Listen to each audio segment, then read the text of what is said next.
Good morning, everybody. I don't think I need to use the microphone. There's not too many of you, but I don't know, can you all hear me in the back, or maybe you want to move? You're good? Okay. No pressure. So Robin Spear and I are here. I'm Amy Dukes. I'm the Cultural Arts Manager from the City of Issaquah, and Robin is the Park Planning Development Manager. And we're here to talk to you about a public art project on a trail in our city, and how that all transpired, and just some lessons that we learned along the way. So we're going to use this project to feature, but we're also going to just talk about a typical public art in a trail kind of project as well. Oh, thanks, Robin. Mm-hmm. So I'm going to give you a little overview of the artists that we worked with, and I don't know if any of you are familiar with Thomas Dambo, but he's a very well-known international artist that works in kind of sustainability and recycling. And then we're going to talk about why we chose trail for the site, and then all the partners that made the project possible. And then Robin's going to get into more of sort of feasibility and analysis, because as it turns out, we chose a really tricky spot that we didn't know we were choosing. And then we're going to talk about some construction and installation and maintenance aspects, and some of the really positive economic and social impact that the project has brought, and why you might want to do a project like this. And then because this project is such a large scale and frankly quite expensive project, we wanted to also talk about maybe some projects that are very low barrier and not expensive that could also have lots of impact. So that's our topics. So first, we were so excited to have an opportunity to work with artist Thomas Dambo. He's a Danish artist who works primarily with recycled materials. He's been working for about 20 years. He is quite a character, which is often a benefit and and not a benefit of working with some artists. He's got a lot of opinions about things, and he was really fun to work with, and his team was really fun to work with. But he has been mostly working with recycled wood and building trolls for the last 10 years. And he uses trolls as his sort of vehicle to tell an environmental story. In Nordic heritage, the troll is sort of present in our society to remind us as humans of what we should be doing and how we should be interacting with the environment, and is there to tell us when we're not doing it properly. So, great. So all of his trolls kind of have common components. So they always use recycled materials. So for our troll that's in Issaquah, about 95% of the materials were recycled. I think a few of the trolls that were in the exhibition that we're part of were 100%. But our troll was primarily made of a barn and a house that had been deconstructed, and so we used lumber from that. And then all of the cladding, sort of the fur components of the sculpture that you can kind of see, those are all made of shipping pallets that are broken down into kind of shingles. He likes to use or have them located in places that really require discovery. And so this was a big piece of our project. Initially, the troll in Issaquah was supposed to be located in the state park. And just with all of the complications of working with the state park system, decided to move it to a city park. So we tried to find a location that we wanted to have a big signature piece of public art, but the artist really didn't want it to be so easy to find, and he didn't really want you to be able to just pull up to a parking spot and see it. So we did some really interesting wandering around to find a spot that felt like there was a sense of like magic and discovery. So that was an interesting process. And then kind of connected to that, he likes to make sure that they are integrated into the environment. So you can't really see it, but this one down here, this troll is in Vermont, and his name is Benny the Beard Fisher, and his beard actually goes down the hill and into the water. So he really, really integrates them into the environment quite frequently. again, they're intended to spark conversation about our role in the environment and how we need to be good stewards of the earth. So all of his trolls have educational signage at the site and link to more, they all have very special QR codes that he creates on these metal etchings so that you can etch the face of the troll, and people collect them, but they all lead to an educational website about just sort of that environmental message. And the other pieces are more process-oriented. So he really intends for the projects to build community through the art creation. So they really involve a huge core of volunteers as well as partnerships with groups in your community. So the Issaquah troll was actually part of a larger exhibition for the United States. And our piece of it, this piece of it, was the Northwest Way of the Bird King. So Thomas Dambo often creates a folk tale to weave all of his trolls into a bigger story. And so the story of our set of trolls is a young troll in Europe who looks into the ocean and sees some goo and some pollution and wonders where it's coming from. And lo and behold, it's coming from the United States. And so he travels across the ocean, lands on the East Coast, and he has this journey across the United States to find where the birds have all gone. And he becomes the Bird King. So it's a kind of elaborate story. He did end up publishing a book that you can purchase that has this whole story. But we were approached by For Culture, which is the King County Cultural Agency, was looking for partners who would be interested in hosting a troll. So originally, when Thomas Dambo agreed to come to the United States and do this project, and it was really the Nordic Museum in Seattle that was kind of instigating it, they were hoping to have like 25 trolls across Washington. And so the initial meetings were tons of people just to kind of vet through and see who was really willing to invest in a 15-foot troll in your community. And I think a lot of communities had to sell it to their city councils. The sort of buy-in price to do the troll was $75,000. So as we went through the process, the number of participating cities kind of dwindled and dwindled. But we were happy to be in the company of Portland and Bainbridge and West Seattle and Vashon and Ballard. And we were able to fund it because the city has a municipal art fund that is funded through admissions tax on movie tickets. And we happen to have a large movie complex, which unfortunately at the time it was kind of early COVID and the movie complex was closed, but we had all the money that had been collected for the last couple of years. And we were looking at a time period where we were like, what are we going to do, because it's COVID and people aren't really participating in lots of things, and maybe this is a project that we can take part in. So the Arts Commission was very excited about it and took it to our city council, and fortunately they were like, sure, that sounds wacky, but let's do it because maybe that'll help build community during this difficult time. So we took part in this as a regional project, and the artist and the artist team came to the region for about 7 weeks and built all the trolls in that time. So why a trail? Yeah. So as I mentioned, we kind of took a tour all around the city looking for a place to host the troll, knowing that our state park wasn't able to do it.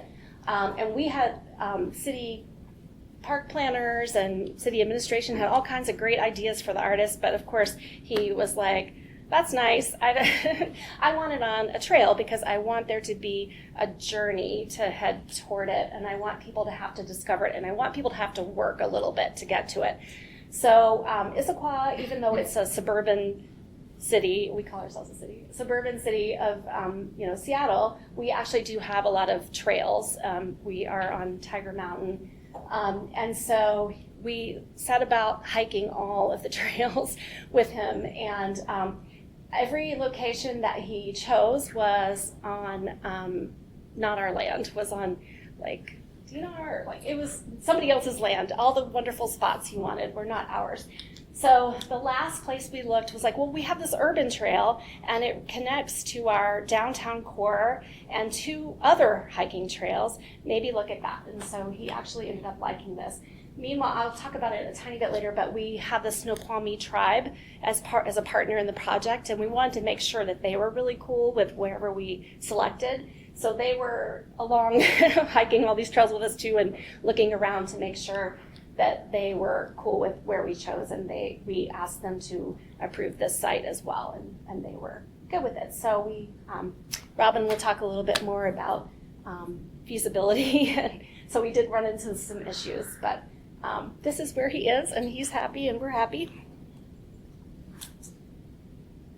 So I'm going to talk a little bit about partnerships because this project involved a lot of partners, and I think it's a really good case study for how to work with various components of your community. But first I'm going to talk about working with artists, which has its own challenges.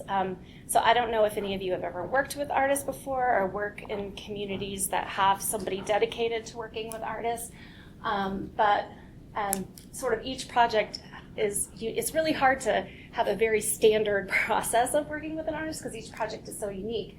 But in most cases, you at least have a very defined project. For at least the city of Issaquah and other cities that I work for, we're working in construction projects or capital improvement projects, and so there's a very defined project, and there's very defined places where art can or can't be integrated.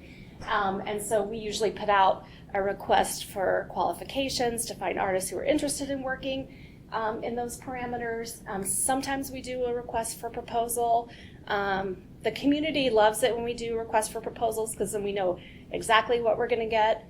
But the sort of best practice standard in the public art field is to do a request for qualifications so that you're not asking artists to come up with lots of ideas and use their time and energy and not compensating them. RFQs have some issues sometimes because more emerging artists don't necessarily have a portfolio or a way of showing you their qualifications. So we just try to work in a way that takes all of those factors into consideration, and that we try to balance it so that we do have some projects that are more appropriate for emerging artists and require less qualifications. But in any way, we would normally do an RFQ, and in this case, we had a project come to us without a scope, without a defined site, and without any process to select the artist. And so that kind of goes against our policies with public art, and actually was the reason that some of the cities weren't able to participate, because they said, we have a public process for selecting artists, and this is not that. So to get around that, because we really wanted to participate, we contracted with the foundation, the Scan Design Foundation, which is an international foundation based in Seattle that hosts cultural exchange between Scandinavian artists and scholars and those in the United States. So we used them as a conduit and hired them to do this project, essentially. And then, let's see, working with an international artist was also a little bit challenging, and another reason that we chose to contract with Scan Design, because he wanted to be paid in a way that factored in exchange rates and all kinds of things that my finance department was like, I don't want to deal with that.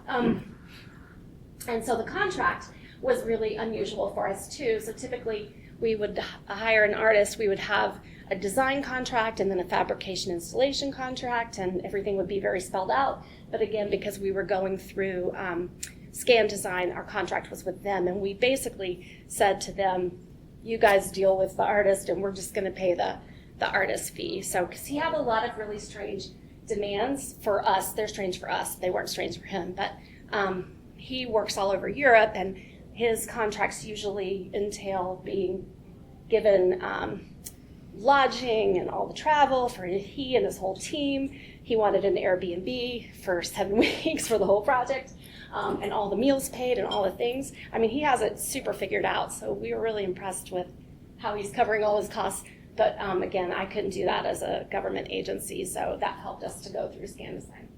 And then we were able to get some of our needs met for design process and concept approval. We did ask him to give us concepts and to run them through our Arts Commission and through our process, which was not something he was used to, but because the other partners were also municipalities, they were asking the same thing, so he was kind of like, okay, if I have to do that, I'll do it. And then the fabrication was unusual in that primarily was on site, which is also not a sort of typical way of doing public art. So for the funding and sponsorships, again, we have the Scan Design Foundation, which was really wonderful. They kind of handled the big overarching pieces of the project, and then they went out and found funding for the project to kind of defray the costs to all the various sites, which was really nice. I just had a city contact me recently who's considering doing a Thomas Dambo troll, and they were quoted a $300,000 price tag. So there's no way that we ever would have been able to participate if that was the cost. But I thought, wow, he's really increased his prices. But then I started factoring in all the other pieces and realized, well, no, that's probably what it would have cost us if we didn't have this funding partner. And then all of the cities kind of worked together because the team that came over for that 7-week period was kind of flowing among all the various sites and building kind of concurrently. And so that was nice. We kind of created a support group for ourselves. And then we worked with the Snoqualmie tribe, and the city of Seattle worked with the Muckleshoot tribe.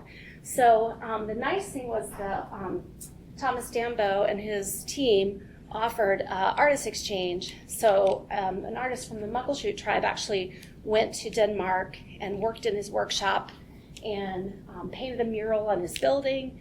And then from the Snoqualmie tribe, the cultural team was really involved in site selection and in adorning our troll. They did a lot of cedar weaving for bracelet and for his hair tie. And there were lots of conversations with their cultural anthropologist and Thomas Dambo and his team to talk about stories that were important to the Snoqualmie tribe and integrate them into the overall Bird King story. And then we had all of our sort of destination marketing organizations also involved. So another piece of this that, again, we wouldn't have been able to do as an individual city was promote it really widely. So we were fortunate to have that extra help. I'm going to take a quick sip of water. So project management. These are kind of the typical pieces to managing a public art project and a capital improvement project. And we did actually utilize most of these roles. So I tend to be the arts manager for this city. Sometimes we'll bring in a specialist if needed. And then we did have an outside geotech and structural engineer because the troll is over 14 feet tall and needed a very significant footer in the ground. And then the project manager, we had a park project manager, but we also had a overall project manager that Scan Design hired that worked with all the sites and kind of coordinated. And then lessons learned, I would say definitely having pre-application material or meetings. And we didn't do the greatest job of that because we for a long time when we were having conversations thought it was going to be in the state park. So we were just like, we're here to support and gather community and help with the volunteers. And then when it moved to the city, it was kind of last minute, and then the artist is wandering around the city trying to figure out where he'd like the art to go. And so we kind of had to bring in the planning department and say, hey, he'd like it here, here, here, like, are any of these gonna work? So this was not a typical process at all, but I would say any project I would do on a trail, especially, I would want to have those pre-app meetings if I could do it over again. And then a huge component of this project was the volunteers. So Thomas Dambo always uses volunteers to build. Again, I think he's kind of genius because it's definitely a community building and community engagement and getting people rallied around having this piece of artwork in their community, but it's also free labor. So he has an artist team of 6 or 7 that work on site. But they also help manage the volunteers. But the city recruited, we had about 75 volunteers over the 2 weeks that they were building. And the majority of the volunteers were breaking down pallets. So our trash provider offered up hundreds and hundreds, actually thousands to the overall project of shipping pallets. And a big volunteer job was just literally to break them apart with crowbars and all kinds of materials. It was kind of a really hard job, but we did have volunteers aged 8 to 80, and so some of the volunteers that didn't want to do that really hard manual labor, breaking the pallets apart, built bird houses. So all of Thomas Dambo's artworks have bird houses integrated into them somehow. So we also got lots and lots of bird houses that we were able to put along the trail in other areas. And then our troll has a birdhouse necklace. So it was kind of nice to have various volunteer jobs. And the volunteers were great. They really were able to interact with the artist team and forge relationships, and they had like the artists over for dinner at their house, and there was a lot of camaraderie that was built. So it was like a very fun work environment that was not typical to a city construction project. Okay, Robin, you're up. I'm up. Okay. So artwork along the trail system can be a really unique and exciting experience for anybody on the trail. It can be very creative. It definitely supports the cultural and the art aspect of your city or the community. It can be very educational, like Jakob is with the sustainability portion of it, and provides a real nice sense of discovery, whether you have one piece or you have multiple pieces along the trail. It's just something unique and exciting and different that you don't see every day. Obviously with Jakob, it's very iconic for Issaquah, probably more so than we initially thought. That's something to factor in. Do you want a more subtle aspect to your artwork, or do you really want to make a statement? And again, it depends on how big your artwork is going to be. But we've noticed that not every trail is suitable for artwork. And it kind of goes along with your trail classifications. And if you can involve the planners along with it, we're doing a park system update right now. And that is a big part, is incorporating artwork in our parks and in our trails. But we noticed that if you're not doing adequate site feasibility and kind of site analysis, it can deter a couple things, or it can really enhance what you're doing along your trail. So that's what I'm going to talk a little bit about. I'm more on the construction and implementation side. And I came in a little bit late to Jakob, but it was exciting to see. My first day was actually his ribbon cutting. So that was last year. So lots of lessons learned there, but we thought we'd reiterate that for you. And it really, you want to go into, I'll talk first a little bit about site analysis. And I think, like Amy said, with Jakob, it was a little bit backwards, but it really depends on your artist, and it really depends on how you're planning for artwork for your trail. So in Jakob's case, the artist went around the city and identified some areas. That can be good and bad. Obviously, if you plan for it already, you can kind of direct someone to those areas that you've already studied. You really want to look at the size of the piece, how many of the pieces. Look at your sites and your trails. Typically, these can be found along more urban trails, but we're, in Issaquah specifically, we're trying to create more of an interesting experience along our forested trails also. to tell that story. And so while you're on the trails, you're having a different experience every single time. And it's slowing you down, and it's making you more interested in your surroundings. And that's where the artwork can really complement and enhance that also. So you really want to determine the size of the site that you want to use. Again, installation and accessibility into the site is really important depending on the size. Are there physical barriers for larger pieces? Again, you're probably going to be bringing equipment in to install it, more than likely. Do you have access along that trail? Who's going to be bringing it in? Who's going to be installing it? Soil types. I know a lot of our trails are in around wetland or wetter areas. Obviously, regulatory may prevent you from putting it in the wetland, depending on what type of artwork it is. But you want to look at those soil types for larger pieces like Jakob. Are they going to be able to support that? And that's where our geotech came in.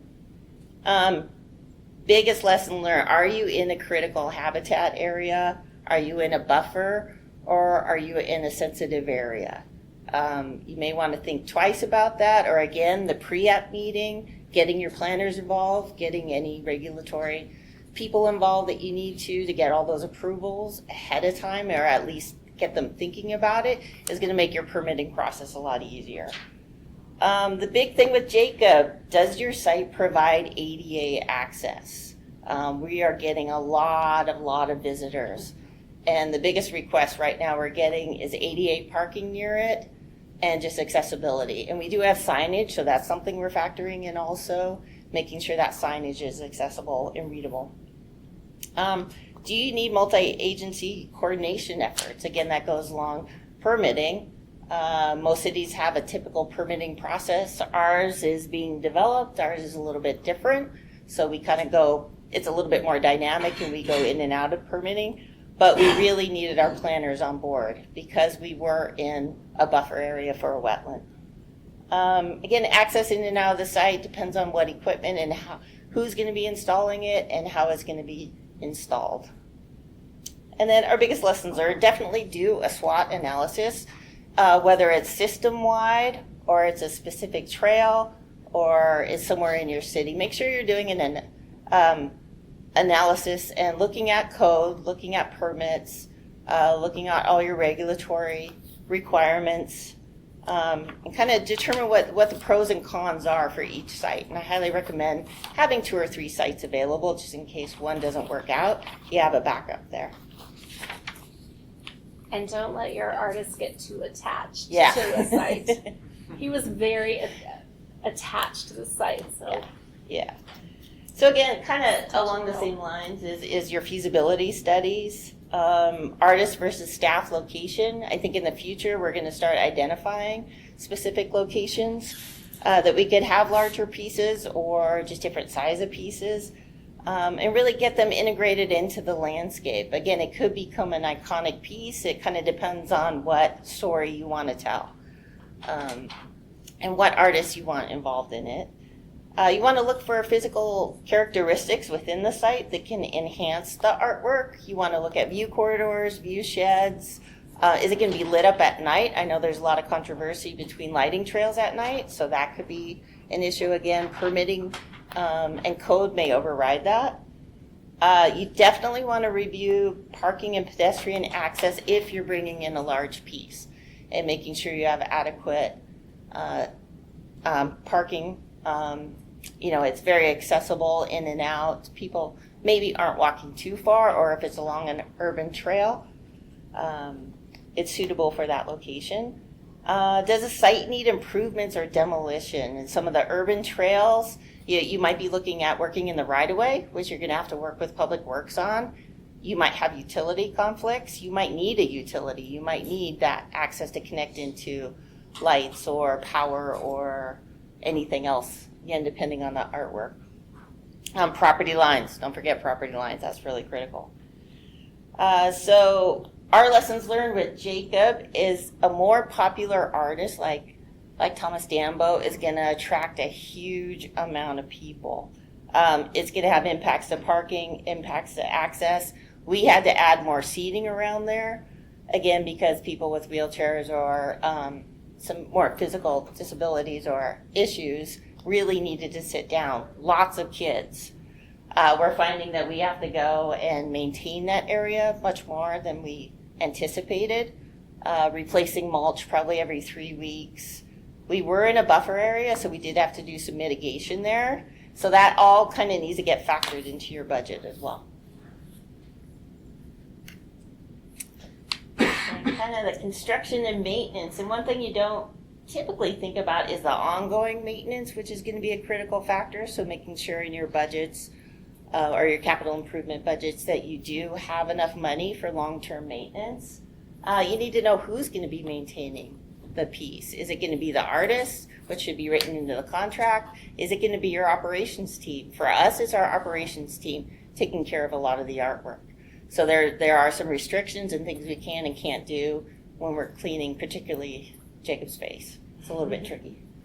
And just factor that budgeting in as you move forward, and see if the piece needs to have a time frame or not, if it can be moved or not.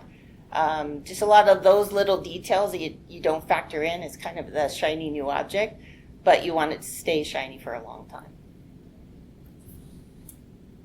Oh, I was going to quickly talk about the actual construction of Jacob, and just to let you know, I don't think I mentioned, the commitment to Thomas Dambo is that we will keep this sculpture maintained and in the same site for 3 years. After that time, we can take it down and we can recycle it. Or we could move it, or we can maintain it at the site. So he intends for his artworks to be temporary, and he talked a lot about that. He gave some talks while he was visiting and having the art, working on the artwork. So he gave some public talks and really talked about how his art is intended to be a temporary moment in time, and that he wants his art to not stay there forever because he wants to make room for new artwork or new experiences. So I know that we will want to maintain it for more than 3 years, I feel, but we'll see how much maintenance is really required, because it's actually none of the wood is treated that we're using, and so he is definitely not deteriorating, but we can see what the effects of the environment are having on him. So it's obvious that we're either going to have to do some serious intervention or just be okay with that temporary nature. So for construction, there were some pieces that were built off-site in Thomas Dambo's workshop outside of Copenhagen, Denmark. So his head and his hands and his feet all arrived in a shipping container, and we all of the cities went to pick up our heads and feet and hands, and the different trolls in the Way of the Bird King exhibition have very different personalities, and some of them are not happy. Like one of them's really angry. So we were all standing at the loading dock, like wondering who gets the angry troll, because he hadn't really he had not told us what the story of our troll was yet. So I was so happy that we got like a smiling, happy troll, and Jacob is a very gentle soul, his story, so we kind of lucked out. But they built those pieces off-site, and then everything else was built on-site, again, by that core team of artisans from Denmark, along with all the volunteers. And the volunteers, we had them sign up for 3 to 4 hour work sessions. So the city again agreed to maintain that volunteer core. So we had a steady flow of volunteers throughout the 2-week period. And we did ask people to let us know like what building skills they had. And we did end up with a lot of volunteers that had pretty significant building skills. We had the retired shop teacher from our high school came every day almost, which turned out to be wonderful, because in addition to being really super handy, he was also a really good teacher. So he sort of started helping us train some of the other volunteers, which was really super helpful. And then the other piece of construction was that involvement by the tribe. So we really wanted them to feel like this was part of their creation as well. So they worked with the artists to figure out what they could, what part of the sculpture they could take part in, and they decided to do cedar weavings. And so they made a necklace for around his neck that holds the birdhouses, a big woven piece to hold his ponytail, and then a bracelet around his arm. And a lot of the things were gathered from around the site. We had our parks operations team hold back all the trimmings and tree trimmings and other things that they collected in the early summer, and so the team was able to use tree branches for his hair, and those are actually holding up really well. I mean, so there's a nice aspect of using things from the local environment because they're used to all that rain, and that part is holding up great. Okay. Yeah, I kind of touched on maintenance requirements before. I'll just reiterate a little bit of this. But on your maintenance of your artwork, definitely identify who's going to be doing the maintenance. And I highly recommend talking to your operations team before you tell them they have to do the maintenance. So they're on board. They can develop that schedule. They know what kind of methods of cleaning and solutions they can and can't use on the piece. I worked in San Francisco and San Jose, and graffiti coating was absolutely necessary. They got tagged and they got hit quite often. So you're going to need to factor that into the budget, factor that into the materials, because sometimes it does put a haze on the material they're using. Another one big one is replacement of pieces. We actually just had one artwork get hit by a car. I think that one was actually totaled, but things fall off, people break things, people jump on things, and make sure that either the piece is replaceable or components of it can be replaced. Again, that goes back into the budget. Who's going to replace it? Is the artist going to come and weld on that piece or fix that piece? Look at your surrounding site conditions. And one thing that we found out with Jacob, with so many increased visitors coming to see him, definitely have to mulch. We had to put a fence around our mitigation area to protect the plant material that just went in. Additional signage had to go up, and trash cans. We didn't anticipate that, but a lot more trash cans, which again impacted our operations team having to pick that up more often. The great thing about it, Jacob on the Trail, it's been much safer along the trail. A lot of people have commented that they do feel safer walking. A lot of people are picking up the trash, which is really nice. So it kind of goes both ways. There's benefits and there's some challenges to that. Again, repairs and removal, definitely write into the contract who's going to be doing the repairs, who's allowed to do the repairs, how long the artwork will remain. I know we had some issues in San Jose with the artist thought the piece would be there in perpetuity, but for whatever site planning reasons, I mean, things change often. You may have to remove the piece. So make sure that gets into your contract too, and that it could be relocated. We're actually doing that downtown right now, is relocating quite a few pieces into the park system. So. One more? Yeah. So I was just going to quickly talk about the social and economic impact, which this project kind of came with a very large promise of an economic impact, which some cities, I think, was actually a deterrent for some cities, and they didn't want to participate for that reason. And others were really drawn to that piece of it. And so our economic development department was very excited about it. We actually do have a destination marketing organization embedded in our city as well, and they were very excited about it. So we've had really amazing results from that standpoint. So one of the things that the Paul Allen Family Foundation paid for was market research to do an assessment of all the media outreach and better understand how far this project has been promoted. So we know from just July to September of last summer of 2023 that over 33 million people were somehow made aware of this project, which is an astounding number. But apparently it's all verified and accurate. I mean, they're not necessarily unique, I don't think, but this did like show up on CBS Sunday Morning. It was in, National Geographic. It was in Smithsonian Magazine. So the reach was really quite large. And I think Issaquah benefits from that because we have such a weirdly named city. There's no other Issaquah. So we got some good name recognition for that. We know that we've had at least 250,000 people visit in a year on that trail. And that is, I don't know, 10 times at least. And that number might be light. I've seen people quoting 450,000. I don't know where they got that number, but we're confident in at least 250,000 people in a year. So like Robin was saying, that's a huge change in use of that urban trail. That was pretty sleepy and frankly was a little sketchy, and there was a lot of kind of unsavory activity on that trail. So that has completely changed that because it is getting so much use that you can't find anywhere to sneak off to yourself, good or bad, I guess.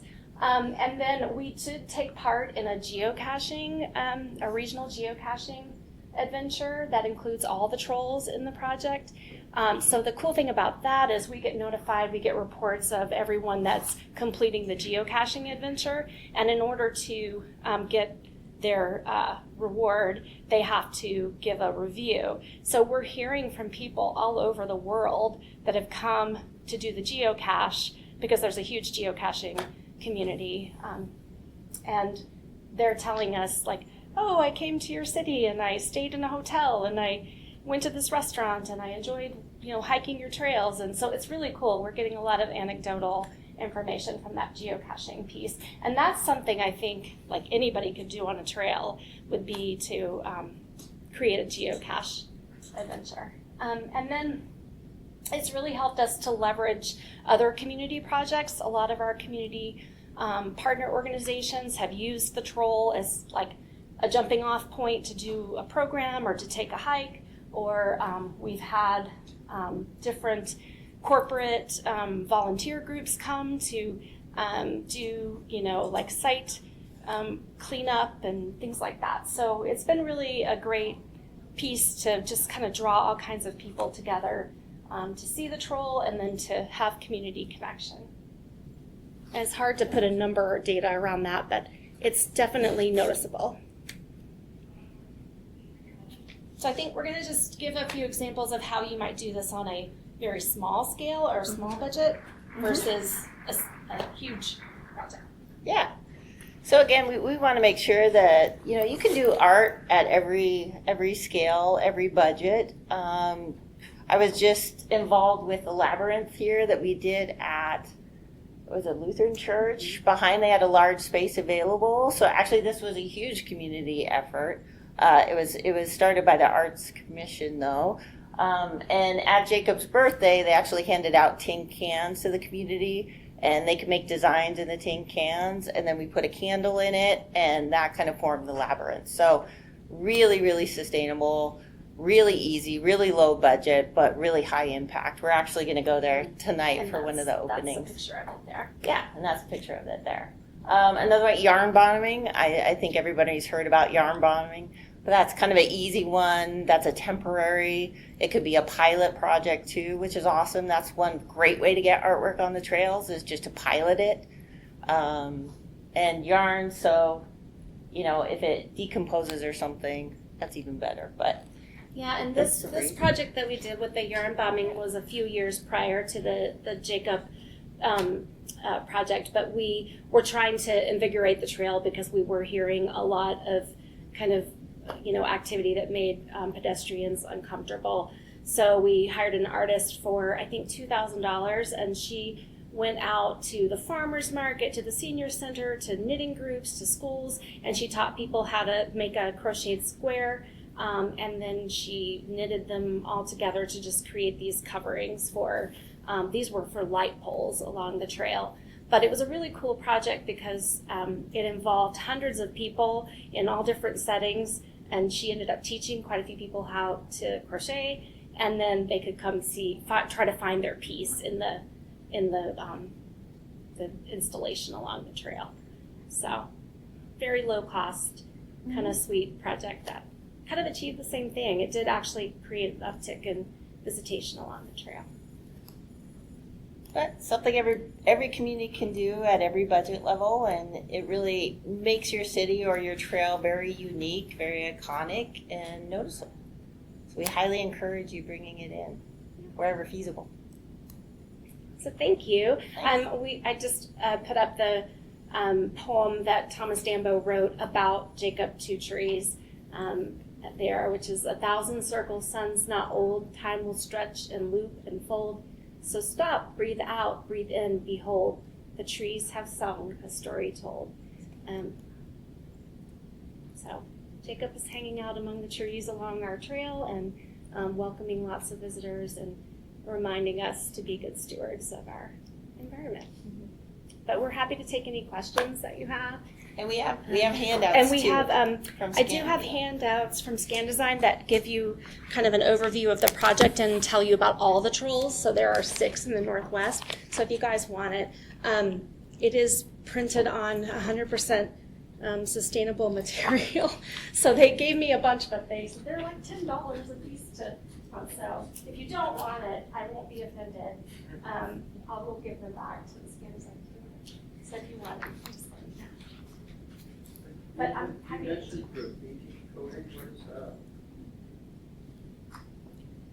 Yeah, that's an additional coating they usually put on the outside of it, so it's easier to get graffiti off. And I think that there's usually 2 or 3 different manufacturers for it, but it's very useful, especially if you have a metal or steel. Wood, it tends to saturate the wood sometimes, so typically you don't. I'd have to see what product would be more suitable for wood. We haven't used that, but definitely on sculptures or any metal pieces, it's a big benefit. Issaquah doesn't have a huge problem with graffiti. Mostly it's in restrooms. Artwork does really, really well. So it really depends on the trail and the community. Did you put a coating on it and then put a graffiti coating on top of that? Or? So we were not allowed to use a graffiti coating on the troll. Artwork itself? Because there wasn't a sustainable product that met the artist's kind of criteria. So ours has not received graffiti. I need some wood to knock Is on. it the bell? But the one in West Seattle did, like within the first week.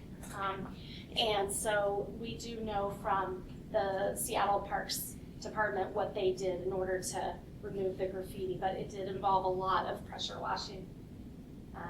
Yeah. So, but yeah, we weren't able to put it on.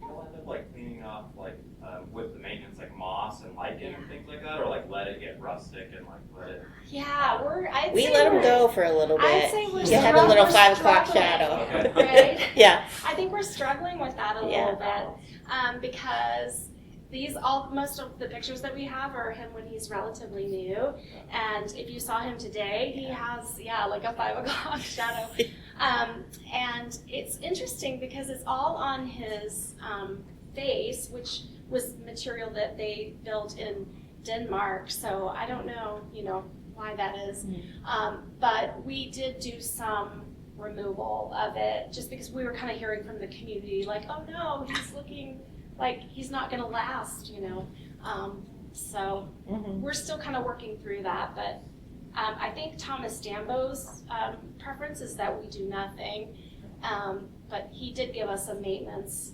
guide, so we are allowed to do some things.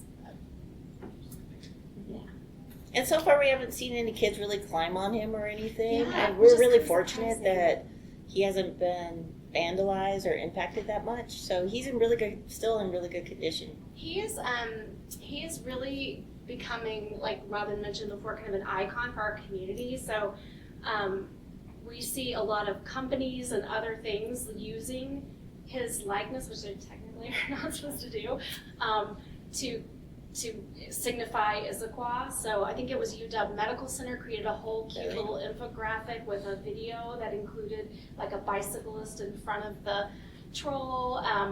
Jones Soda used a photo of him on one of their bottles. You seen know. the tattoo? People have gotten tattoos, which is Yeah. crazy to me. So yeah, I mean, he's definitely becoming a Super well-known, popular. well-loved feature of our community just in 1 year. The tattoo still kind of blows my mind. That's permanent. That's more permanent than this. I'm curious, with the relationship with the Snoqualmie Tribe, is that something that the artist had solicited, or is that something that came through the city of Issaquah? Yeah, we asked for that. The artist has in the past worked with other Indigenous peoples. He did a big project in Australia where he worked with Indigenous people there. So he was very open to it, but it was something that we really wanted to include, just because we felt like if the point of the sculpture was to tell the story of our land and the environment and how to be good stewards of that, like who knows better how to do that than our tribe, and we didn't want to sort of dishonor them by bringing in some random guy from Denmark to tell that story. So yeah, we kind of built that in from the beginning and told them, hey, that's kind of our deal breakers, like you need to work with our local tribe. So, and I think the city of Seattle basically said the same thing, which is how the Muckleshoot tribe got involved. Mm-hmm. And I know Snoqualmie really wants to promote their artists too, so they're very open to bringing in more people. I think they have a little bit of a challenge getting their names out there, so definitely contact them. They're very open. They would love it, actually. So we're trying to promote that more on another trail as well. Yeah. You mentioned that you needed to put seating and garbage cans in the area. Have you had any demand for other amenities like restrooms or water or anything like that? It's plans based for anything else? No. We have the community center just north of it, so that kind of takes care of the restroom issue. Seating was the big ask, really. Yeah. And then if we have bigger events, we do bring out more trash cans. We don't have a lot out there all the time. But luckily, we had to take down a really, really big maple downtown. So we actually saved a big coin from that maple, and we were able to, our operations team did a fabulous job at creating seating with that. So kind of honoring his sustainable and forested theme, we were able to do that. But that's the big one, was seating. And then do you have a trail counter or anything out there to help estimate that 250,000? No, we don't. We had talked about getting like Placer AI or some platform like that, and so the only reason we do have a number is because our destination marketing organization was writing a grant to find out about purchasing that, and they had them provide some examples of data counting, so they ran some for us and they gave us the trail. And it was not for exactly the time frame we wanted it for, but that's kind of how we got that number. So I think the good thing about that is that you can go back in time. I mean, it's based on cell phone data, but I still think it's pretty accurate for us. So, And just visually on a day-to-day basis, seeing how many people come in is amazing. Like I was there yesterday in a group of, I think 20 people were there. And everyone just is really, really nice. They just line up so everyone gets a chance to take their picture and everything. But yeah, and then I get, every time someone geocaches, I get information about that. So, I mean, obviously that's a small percentage of who's visiting, but I can kind of do a little bit of extrapolating from that. And it's interesting to see, like, if it's a beautiful sunny day, all of a sudden it's like massive numbers of people geocaching. So, yeah. But I would love a real number to really understand how much more visitation this has created. mm-hmm. And it is fun walking down the trail because the trail's pretty long in that area, and you don't see him until you're really right on him. So Yeah. it is quite an experience, and it's a discovery to see him. I mean, even though he's 15 feet tall, he's huge. Yeah. And he's on a mound, so it makes him even taller. But But yeah, you It's can't fun. see it until right as you come upon it. It's like, Yeah. oh, there you are. he is.